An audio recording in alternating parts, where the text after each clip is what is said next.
yes, you can hear me now. Let me know if I'm coming through okay. Gosh, I hate when I start off a show. This is gonna be such a good show. This is such a good topic. And I hate the fact that it took so long for you all to hear me. Let me know if you can hear me now. I'm gonna keep on hitting this button. I'm keep on going. Just in case you want to know, our general protocol is I ask you all to give me like about like 45 seconds to get it right, maybe 90 seconds if you want to be generous, because sometimes I hit the wrong button and the audio's off and I think I know what I did wrong. It was so stupid. But anyway, can you hear me now? Can you hear me now? Give me a yes if you can hear me now. Make sure we're coming in good. Okay, great. All right, so let's jump into this. I'm sorry that it took me a second to get started. We're at the 2 minute and 23 second mark, so I want to make sure we jump into this because I'm about to go eat lunch. All right, so how many of you have been following the bank bailouts for Silicon Valley Bank and all this other stuff? How many of you saw what happened? Joe Biden stepped up and he basically announced that they are going to make sure all the depositors are whole. They're not calling it a bailout. They're basically saying they're going to make sure all the depositors can get their money back. And this was interesting, right? I don't think it was a terrible move. I'm not sitting here trying to just hate on every single thing that the government does. I want to just be honest with you about what I'm seeing here. So he basically did exactly what I told you all about this weekend. I told you that the big problem they have right now is that the big virus, the financial virus called fear, has stepped into the room. And when you have fear, you have a lot of wealth that gets lost. You have a lot of people that are going to run away. You have a lot of self-fulfilling prophecies because fear becomes a beast within itself. You remember hearing FDR, Franklin Delano Roosevelt, after the Great Depression. He said, "We have nothing to fear but fear itself." So fear is a financial destabilizer. Fear is a crippler. This weekend in the Black Wealth Boot Camp, we were going through my new book called The 10 Commandments of Black Economic Power, which I'm very proud is the #1 bestseller on Amazon right now in the public finance category. So thank you all for supporting this book. And one of the things I talk about is that fear element, particularly in Black families. A lot of you have a hard time building wealth because you're afraid to do business with each other.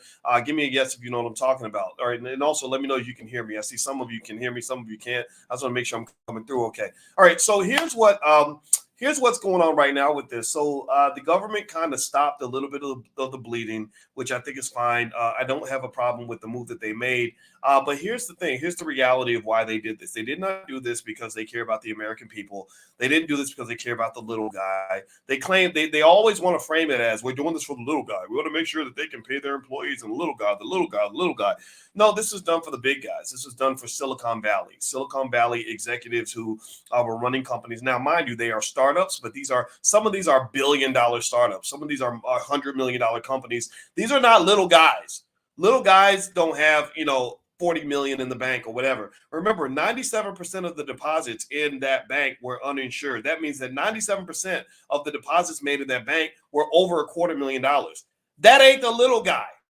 Yeah, tell me. I'm serious. Tell me if you know what I'm saying. That ain't no little guy sitting in with $500,000 in the bank. I'm sorry, you're not a little guy anymore. You may think you are. You may act like you are, but you're not. Right. So this was not done for the little guy. This was done for Silicon Valley. This was also not just done for Silicon Valley. This is particularly done for people that are predominantly white. Now, I want to ask you a question. Give me a yes or no. I like to make these points with questions. Let's say that was a bank in the hood. I think there was a bank. I think it was called, was it Seagate, something like that in Chicago. What if it was a black bank in the hood? Do you think that if that black bank in the hood, had made a mistake, because I'm going to tell you exactly what Silicon Valley Bank did that was sloppy as shit that caused this problem. I'm going to tell you exactly what they did and why they deserve everything they're getting, except for the bailout. If that bank was in the hood, do you think that Biden or anybody would step up and bail out that bank? Even bail out the depositors? Do you think that, have you ever heard of anytime, I'll wait, where the black community was bailed out, when we truly deserve to be bailed out? Anytime. Seaway Bank, thank you. Yeah, I don't even know what the status of Seaway Bank is, but I think Seaway might have failed. I'm not sure. Maybe you can help me. I could be wrong. I got to go do the research on Seaway. I don't know the specifics. But so here's what I'm getting at here. A lot of you have read a book called Powernomics by Dr. Claud Anderson. Give me a yes. Shout out to Dr. Claud. Let's acknowledge him right now as one of the great economic thinkers of all time. He's not acknowledged by the mainstream. He's not acknowledged by government officials. But I just was talking to my friend. He's a rapper named Ice Cube, and he loves Dr. Claud Anderson. Kanye West loves Dr. Claud Anderson. A lot of smart people like Dr. Claud. But the media ignores him. Mainstream media ignores him because they want to make sure they never find adequate solutions for Black people. They never really want you to rise and elevate. So here's what Dr. Claud Anderson talks about. One thing Dr. Claud talks about is how government policies like this, arbitrary decisions, pay attention now, arbitrary decisions. Somebody said, get to the point. Christopher, I'm sorry, brother, but if you think I need to get to the point faster, you got to get to the point and get to stepping, buddy. Because this is some points we got to go over slowly. Okay. And if your attention span is short, I apologize to you for that. But I'm sorry, this is not a get to the point thing. This is something we need to think about. Arbitrary government policies are a leading factor in the reason that there is a massive racial wealth gap in this country. Think about this. Dr. Claud Anderson goes through in his book, Black Labor, White Wealth. He extensively explores all of the arbitrary policies that were used where massive billions of dollars in government resources was applied to one group of people, but not applied to another group of people. I mean, really, understand now, this was not a tiny bank by any stretch. This bank, I want to say the number was like maybe around 42 billion or something in assets. I got to go double check. So you're talking about a massive amount of money that's being deployed. Can you imagine what would happen in the Black community if they suddenly deployed $42 billion to solve problems in the Black community? What if they put $42 billion into supporting all the Black-owned schools that are educating children at a high level and not getting the funding they need? What if they did that? That would transform the community overnight. They've been had the solution. They've been knowing what to do. They just don't want to do it. They don't care about you.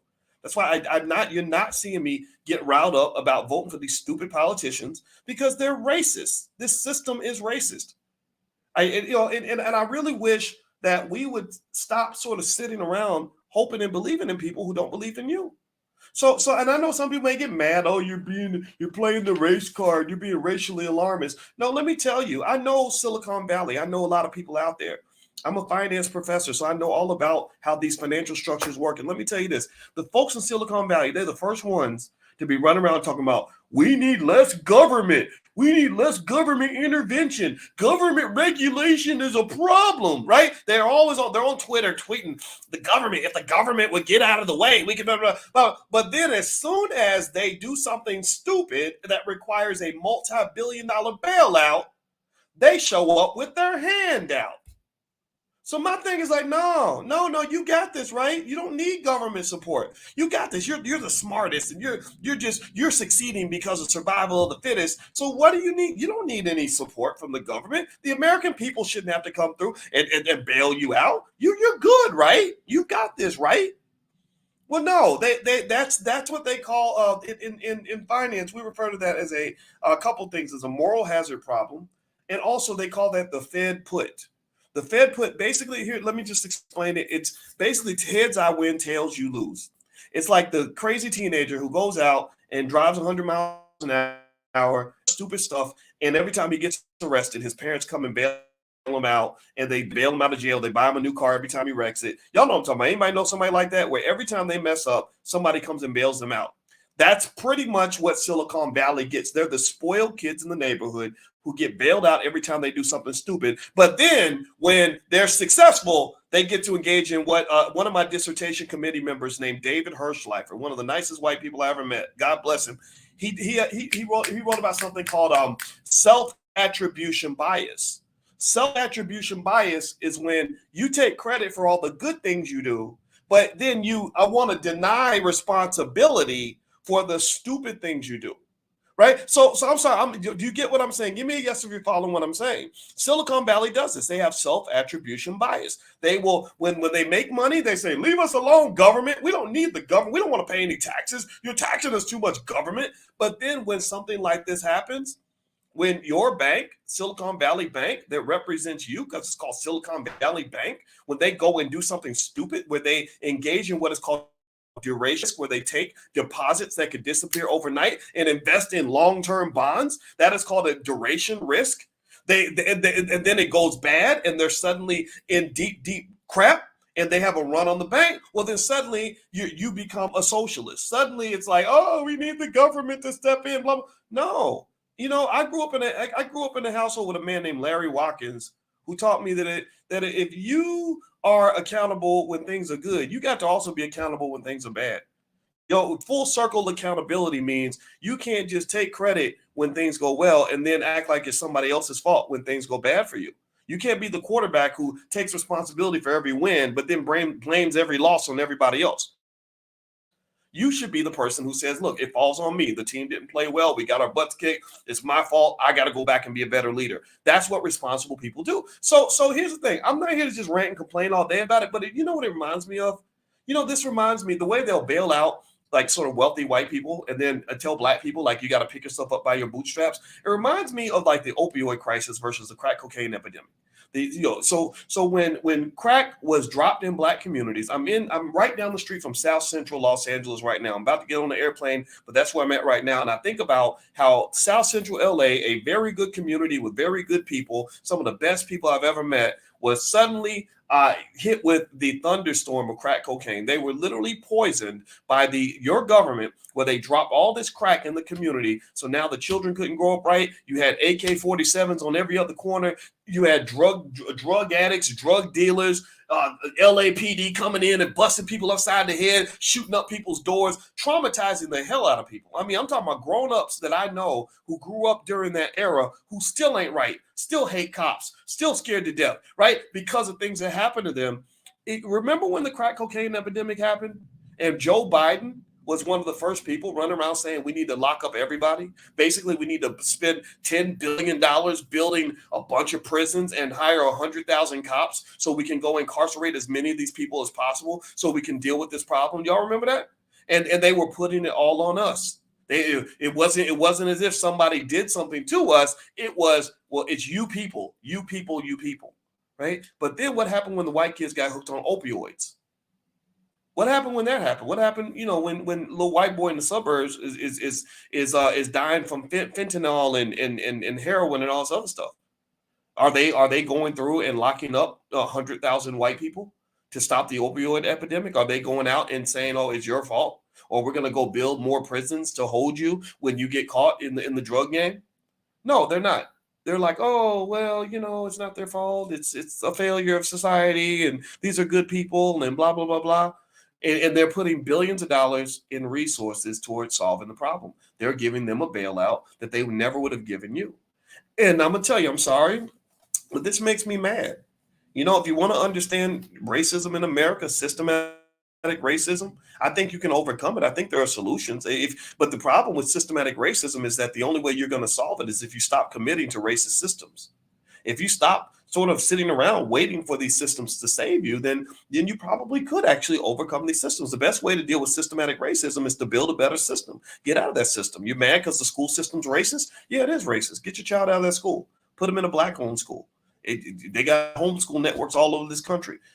In Chicago, there are 55 public schools right now, 55 schools that do not have one single child that can read or do math at grade level, not one single child. So they are systematically exterminating your children, exterminating their future. This is an intellectual and spiritual genocide that they are consistently perpetuating, and they are putting billions of dollars toward these schools that are not educating your kids, but won't put a nickel toward schools like Freedom Home Academy International or the Muhammad University of Islam that is educating black children at a very high level. You don't think that they're working overtime to try to make sure that you don't succeed. That's what they're doing. So here's what I'm going to say. I don't like to just yap about a problem. I like to provide a solution. Before I do that, do me a favor. Could you please hit the thumbs up button, thumbs up, share, subscribe. Also on my website, boycewatkins.com, I made a list of AI stocks that I'm invested in that you can feel free to take a look at if you'd like to see that on my website. There's a training on how to make money without working. You can get access to my new book. It's called The 10 Commandments of Black Economic Power. And I can't thank you all enough for helping to make this book a #1 bestseller on Amazon. I'm very proud because this is not come through Simon and Schuster or Penguin Publishing or any of these corporations. We did this. Intelligent Black people did this. We have the ability to do whatever we want. So I appreciate you all believing in the book and believing in me. And I guarantee you're going to love this book. The reviews are almost all 5-star. They're like 4.9 stars, something like that. So I know you're going to like it, and it will change your family. All right. So let me keep going here. Here's the solution, and then I'll talk a little bit about the bailout a little bit more to sort of on a fundamental level. The solution to dealing with systematic racism is similar to what happened with this bank. Now, why did Silicon Valley Bank fail? Let's talk about what a bank failure really looks like, why it occurs. Well, it typically occurs because there is a run on the bank. That's it. The depositors get nervous. They stop believing in the bank. They stop believing in, in your ability to manage risk. So they start pulling their money. And then the more they stop believing in you, the less you exist. It reminds me of how they were. I was watching a Disney movie about Cinco de Mayo, and they talked about how they would remember the dead. And they said that the dead in the afterlife, they stop existing when people stop believing in them. Or when they asked Peter Pan or Tinkerbell on Peter Pan, they said, do fairies exist? She said, they do exist if you believe that they exist, right? So this bank exists if the depositors believe that the bank should exist, right? So when there is a bank run, when they stop believing in the bank, then that that harms the bank's ability to exist. That's why the bank is not going to exist. It's going to be sold, broken into pieces. Even Elon Musk is talking about buying a piece of this bank. Now, what the government did that was interesting was they sort of stepped in and provided this weird unlimited FDIC insurance. They broke the rules. They bent the rules in order to save this bank. And this is, again, part of that racial arbitrariness of politicians. They will break their own rules in order to support some people. But then when you come along and you say, well, where's my reparations check? They'll say, well, the rules say we can't give you reparations because you need to go through the committee that does the blah, blah, blah. You know what I'm talking about? Right. So when it comes to you and the things that we want, the things that intelligent Black people are demanding in every election, the reason a lot of you have chosen not to vote or voted whatever, I've never told you who to vote for. I've always told you to vote in your own best interest. That's it. That's what everybody else does. A lot of you have walked away from that and stopped believing in the system because every time you show up and say, this is what we want, they throw rules in your face to tell you that why they can't do it, right? Well, in this case, they're just sort of arbitrarily breaking the rules. They're providing this very scary thing called unlimited FDIC insurance to all the depositors in this bank. They cannot afford to do this for every bank in America. This is not going to stop the runs on banks, by the way. I think regional banks are going to get their butts kicked because a lot of people are looking at this happen. They're going to start pulling their money out. They can move their money on a cell phone. So it's not like the old days where you had to go to the bank to get your money. You can get rid of your money or move your money around on your phone. So a lot of people are moving their money from the regional banks to the national banks, the big banks, the JP Morgans and stuff like that, or wherever, right? Or the Chase banks or the Bank of Americas, because they're afraid of what's going to happen with the regional banks. So here's the thing, though. Here's the thing I want you to understand when you talk about systematic racism. And I thought about this morning when I heard somebody complaining, one of my good friends complaining about Angela Bassett not receiving an Oscar. And he said, Black women are so disrespected. I said, I agree with you. They are. But what do you mean? And he had made a note about how she should have gotten an Oscar and blah, blah, blah. And I remember saying, well, who cares? Like, we know Angela Bassett's a great actress, right? A lot of you know Angela Bassett's a great actress. Give me a yes if you know that Angela Bassett's a great actress. Give me a yes if you agree that she is one of the most talented actresses out there, right? So as I see your yeses, I'm going to tell you where I'm going with this. Well, the fact that we know that she's great, the fact that we've acknowledged her to be great, why does she need more acknowledgement from people who don't even understand the Black community? Like, why does she need acknowledgement from them before it's truly recognized that she's a great actress? Like, why is their opinion more important than your opinion? I promise you I'm going somewhere with this, and I need you to understand this. Why does it matter what they think? Why can't, if I get on here on this platform and say, I think Angela Bassett is one of the greatest actresses in America, isn't that enough validation that all of us are giving her credit? Like, why in the world does some big rusty ass white dude, or whoever the people are that run the Oscars, why does it only matter? Why is she only respected when they acknowledge her and she's not respected when you acknowledge her? That, my friends, is a form of white supremacy. That is your commitment to systematic racism. Your commitment to systematic racism is a commitment to the idea that what they think matters and that what you think doesn't matter. That until their institutions acknowledge someone or something, then it has not yet been acknowledged. So, and remember that these things only exist if you believe in them, just like the fairies in Peter Pan. The fairies only exist if you believe they exist. Well, systematic racist institutions only exist if you believe they exist. They only exist because you give validity to them. Just like Silicon Valley Bank can only exist if its depositors believe in Silicon Valley Bank and keep making deposits and keep investing in that bank, and then that makes it real, right? Well, what I'm saying to you, here's what I want you to do. Here's what I want you to do. When it comes to systematic racism, to defeat systematic racism, I'm asking you to do a run on the bank. I'm asking you to do a run on the bank. I'm asking you to withdraw all of your emotional deposits that you have made and all the validation that you're giving racist institutions like the Oscars and the Grammys and the Emmys. Like, withdraw all that. Withdraw that from the bank. Right? Just do a run on the bank. Pull out, whatever your deposits are that have made these institutions so relevant to you. Withdraw all that. When I see the Oscars come on, I turn the TV off. When I see the Grammys come on, I don't watch the Grammys. When somebody gets on the internet and they're all congratulating somebody for finally winning an Emmy Award, I don't give a damn. I look and I say, yeah, I always knew that they were talented. I don't need the Emmy Awards to tell me what I think. I got a PhD. I'm not a stupid man. I don't need you to give me my opinion. And you don't need them to give you your opinion. So what you got to understand is how dangerous it is when you're allowing other institutions to shape how you feel about your own people. When you say, well, he was a loser. I'm in LA, I'm in Hollywood. I was talking to some actors and actresses this weekend. So that makes me really sensitive to this idea.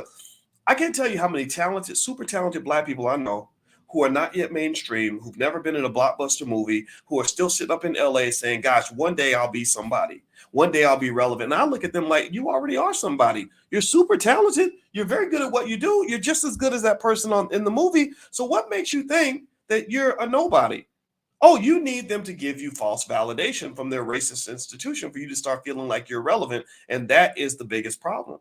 You never let somebody who hates you control your access to legitimacy. You never allow somebody who despises you to tell you if you are smart or dumb, pretty or ugly, good or bad, successful or a failure. When you do that, you're losing. It's like if I go into a classroom and I got a racist ass teacher and my racist teacher says, I'm going to give you an F every time you open your mouth because all your ideas are stupid. And I sit around and I'm dumb enough to say, well, I'm going to keep on trying to impress this teacher until this teacher gives me an A, because as long as they don't give me a good grade, I'm a dummy. Well, then use a damn fool. That I get it if a little kid goes through that. Like I went through that. I went through that as a kid. They would give me bad grades and put me in detention, put me in special ed, all this stuff. You stupid, you're evil, you're this, you're that, or whatever. I internalize all that like millions of other Black boys in this country. And then if I had continued to internalize that, I never would have become the man that I am right now. Part of what allowed me to even become what I am, whatever that is, I'm not bragging, but whatever the hell I am to you, whatever I am to the world, I only became that when I learned how to not give a damn. I learned how to not wait around for a bunch of bigots to decide that I was relevant or that I was important. In fact, the more you dislike what I'm doing, the more I've realized I'm probably doing the right thing. I don't want to get along in a racist system. I want to piss off the system. I don't want to fit into the system. I want to be rejected from the system. I don't want to go along and get along and be applauded by the system. I want the system to see me coming and say, oh, there goes that Negro again, causing problems. Because that's what you do when you're actually winning.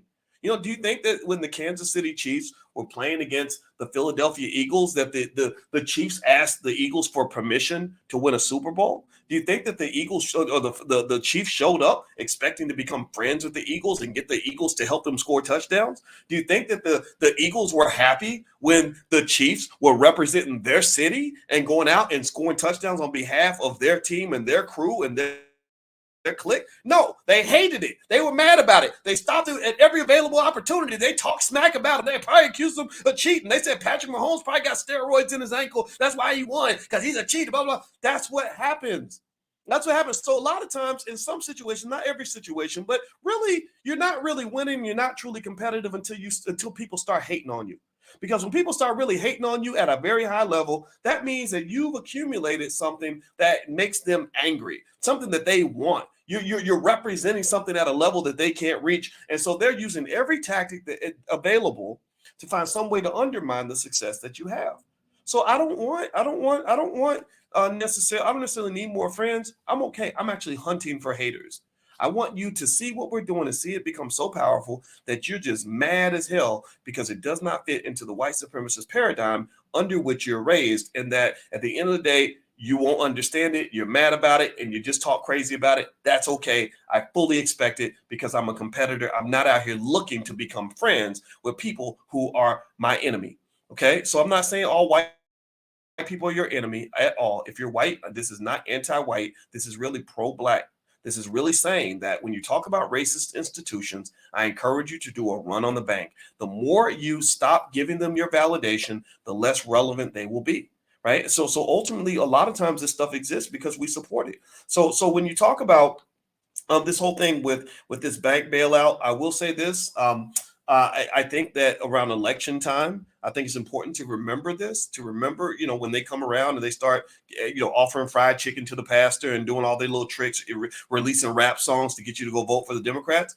So they come out and they say, no voting, no vucking. I'm be like, no reparations, no vote. Like I'm gonna make up a song, no reparations and no vote, like whatever, right? I'm not going to, I'm going to remember this. They have trillions of dollars at their disposal that they can do what they want with. And you can't tell me that the Silicon Valley, that the rich white boys in Silicon Valley deserve a bailout, but black people don't deserve a bailout. If they took a tenth of that money that they put in Silicon Valley and put that money towards supporting independent black owned schools, just writing checks to these schools to help them fund themselves, where they, instead of operating on a $100,000 budget, they're operating on a $10 million budget, that would transform the entire black community quickly.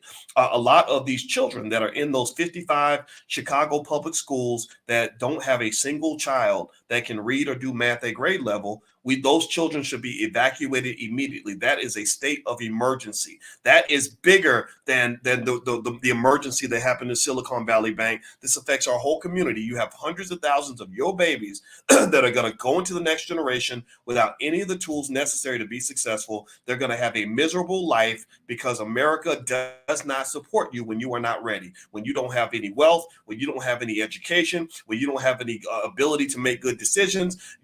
The country does not care about you. So these children are in a state of emergency, but for some reason, because Black lives don't matter and people just don't care, we just act like that's par for the course. Well, if you were to ask me, I would say to the politicians, well, the same way you spent $42 billion, if you want my vote, the same way you spent $42 billion bailing out the rich white boys of Silicon Valley, which really wasn't an emergency. I don't feel bad when a bunch of millionaire tech founders lose their money. I don't think the world comes to an end when some millionaire tech founder who had $45 million in that bank is suddenly broke or suddenly loses that 45 million. He knew what the risk was. He took that chance and it didn't work out for him.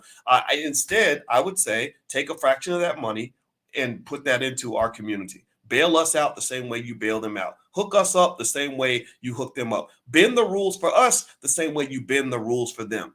And I really encourage you to consider what I'm saying here. I'm not trying to be racially alarmist or anything like that or make everything about race, but I guarantee you can't find one example of any situation where any politician, Republican or Democrat, has ever went to the extent that the Biden administration went to bail out that medium-sized bank out there in Silicon Valley. They did this because they were rich and white and they were in Silicon Valley. If this had been anywhere else, but especially in the hood, the bailout would never have come. The depositors' money would have been lost. They would have just said, sorry, too bad. You knew what you were getting into. But that's what they do with us. And it makes me sick and I don't like it. All right. So anyway, that's it, guys. I'm done. I thank you for listening. Sorry about the audio issue in the beginning. If that ever happens again, just chalk it up to my stupidity. If you could just give me a second to fix it or something like that, I'd appreciate that. And I thank you all for your support. My name is Dr. Boyce Watkins. You can go to my website, boycewatkins.com. I have that training that a lot of you love called How to Make Money Without Working. Also, if you want, I have a list of AI stocks you can buy at that website. If you're on Instagram, you can hit the link in the bio. Last but not least, we have financial workbooks for kids that cover every grade level. So remember, you don't have to wait till your kid goes to college for them to learn about economics. They should be learning about economics at the age of 2 or the age of 3. You want to get them ahead. If you get them ahead, again, we talk about racism. Racism's real, but I don't talk about racism so you can feel sorry for yourself. I don't talk about racism so we can use it as an excuse. I don't talk about racism so we can talk about all the reasons why we can't succeed. I talk about racism the same way a mathematician talks about a problem. Mathematicians do not talk about problems so they can whine about it or complain about it or talk about how they can't solve it. Mathematicians talk about problems so they can come up with a solution.